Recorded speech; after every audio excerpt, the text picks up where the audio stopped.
Okay, so let's talk about integration with React.js. Integration with React.js is very simple, guys.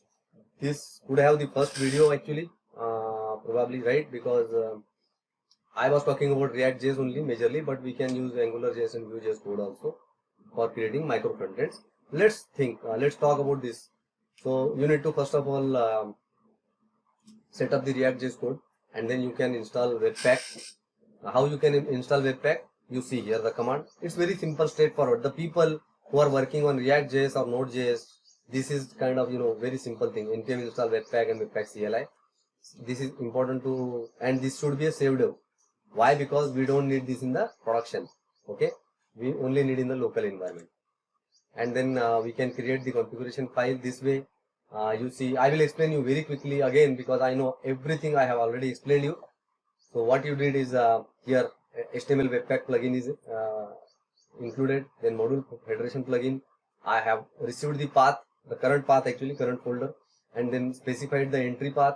Then I am telling the output path where my files should go, in which folder and which file. And then I am talking about Babel loader. Why do we need Babel loader? I already told you, because JSX and new features are not understood by your browser. So you need somebody to compile that, polyfill that, and so that your browser, older browser and new browsers can understand. That's why we need the Babel loader.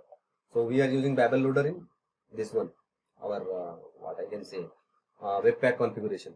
And you can write SCSS wherein you can use mixins, variables, code reusability, inheritance, everything using the SCSS thing. And for that you need the CSS loader and style loaders, so that it will create the simple CSS files so that your browser can very well understand.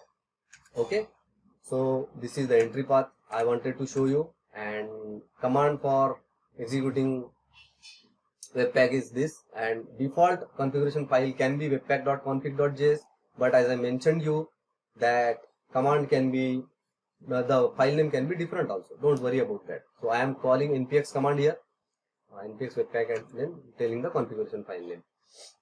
It will execute your file, your webpack.config file, and obey your order, whatever you are asking, going through entry point, going through all the paths, parsing them, creating the bundle, and putting it into the set specified output directory.